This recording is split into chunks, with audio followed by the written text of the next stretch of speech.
តើអ្នកដឹងទេត្រីដែលអ្នកគិតថាជាសាម៉ុនអាចមិនមែនជាសាម៉ុនពិតក៏បានថ្មីនេះមានការវិភាគសាស្ត្រជាច្រើនអំពីការយកត្រីប្រភេទផ្សេង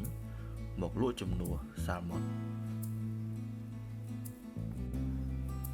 ថ្ងៃនេះមកស្គាល់ពីភាពខុសគ្នារវាងត្រីសាម៉ុននិងត្រីត្រោតនិងដឹងថាមួយណាល្អសម្រាប់សុខភាពជាងសាល់ម៉ុនគឺជាត្រីដែលរស់នៅក្នុងទឹកសាបនិងទឹកប្រៃសាច់របស់វាមានពណ៌ទឹកក្រូចច្បាស់និងមានជាតិខ្លាញ់អូមេហ្គា 3 ខ្ពស់ត្រីសាម៉ុនមានសរសៃខ្លាញ់ពណ៌រដេប្រដប់សាច់របស់វាទន់រលោងនិងមានរសជាតិឆ្ងាញ់ខ្លាំងត្រីត្រោតមានជាតិខ្លាញ់តិចសាច់រឹងជាង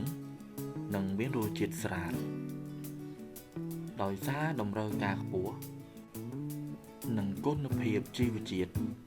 ត្រីសាម៉ុនមានតម្លៃថ្លៃជាងត្រីត្រោត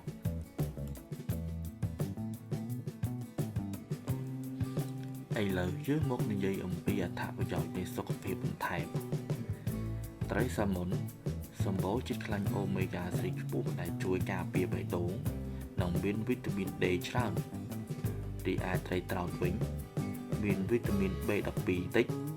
ជាតិខ្លាញ់ទាបនិងកាឡូរីតិចដែលល្អសម្រាប់អ្នកចង់សម្រកទម្ងន់និយាយជារួមទៅទាំងសាល់ម៉ុននិងត្រោតសម្បូរដោយអូមេហ្គា 3 ដែលជួយថែរក្សាបេះដូងខួរក្បាលនិងភ្នែកវាក៏មានប្រូតេអ៊ីននិងវីតាមីន D ដែលជួយពង្រឹងសាច់ដុំនិងឆ្អឹងផងដែរដូច្នេះហើយចំណុចដែលយើងគួរតែប្រុងប្រយ័ត្នមិនថាសាល់ម៉ុនឬត្រោតទេគួរជ្រើសរើសត្រីស្រស់និងមានប្រភពច្បាស់លាស់ការញ៉ាំត្រីឆៅឬត្រីរក្សាទុកមិនត្រឹមត្រូវអាចបង្កហានិភ័យដល់សុខភាពផងដែរចុងក្រោយសាល់ម៉ុននិងត្រោតសុទ្ធតែជាត្រីល្អសម្រាប់សុខភាពប៉ុន្តែសាល់ម៉ុនមានអូមេហ្គា 3 និងខ្លាញ់ខ្ពស់ជាងខណៈត្រោតមានតម្លៃសមរម្យជាង